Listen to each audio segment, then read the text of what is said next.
تازه خبر، افغان ځواکونو په پاکستان کې د داعشي خوارجو 2 پټنځایونه په نښه کړي دي. تر ډیره بریده معلومات او څېړنې ښیي چې افغان ځواکونو په پاکستان کې بریدونه کړي چې په ترڅ کې داعشي خوارجو ته درنه مرګ ژوبله اړولې. دا چې یاد هوایي برید چیرې، څنګه او ولې رامنځته سوی، افغان حکومت څنګه په پاکستان کې هوایي بریدونه کړي، په اړه د پاکستان حکومت او څېړنې څه ثابتوي، بشپړ حال را سره هم د غربانو ویډیو کې کتلی سي. سلامونه قدرمنو لیدونکو، مشال پریس یوټیوب چینل ته مو هرکلی کوم.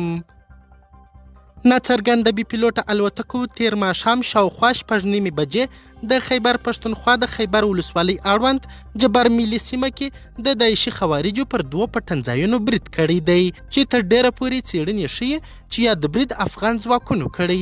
عیني شاهدانو ویلي په دغو مرکزونو کې د عبدالحکیم توحیدي، ګل نظیم او صدیق یار په ګډون د داعشي خوارجو 2 مهم مشران اوسېدل. هغه داعشان چې د افغانستان په خونړیو بریدونو کې لاس درلود.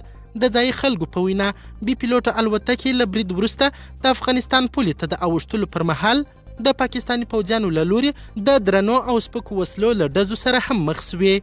پاکستان تر دې دمه د یادو بریدونو په اړه رسما څه نه دي ویلي، خو ځینو پاکستاني رسنیو ویلي چې یاد برید د افغانستان بې پیلوټه الوتکو کړی. د افغانستان حکومت هم په پاکستان کې د یادو بریدونو په اړه کوم خبرګون نه دی ښودلی، خو د پاکستان څېړنیزې رسنۍ وایي چې یاد برید د افغانستان لخوا د افغانستان په بې پیلوټه الوتکو ترسره سوی.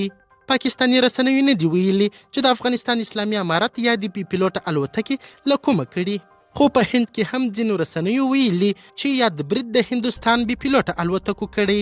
یاد برید په داسې حال کې رامنځته سوی چې 2 ورځې مخکې د پاکستان بې پیلوټه الوتکو د افغانستان ځینې ولایتونه په نښه کړل چې د افغانستان حکومت د یادو بریدونو په خبرګون کې ویلي وه چې یاد ځواب به په مناسب وخت کې حتما ورته ورکړو. ښکاري داسې چې په پاکستان کې د بې پیلوټه الوتکو بریدونه د افغانستان اسلامي امارت کړي او د وعدې سره سم یې په پاکستان کې د خوارجو پټنځایونه په نښه کړي. قدرمنو لیدونکو، د ویډیو له کتلو مو نړۍ مننه.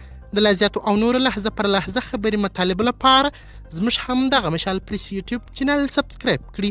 تر بیا او بلې ویډیو ښه وخت ښې چارې د الله په امان.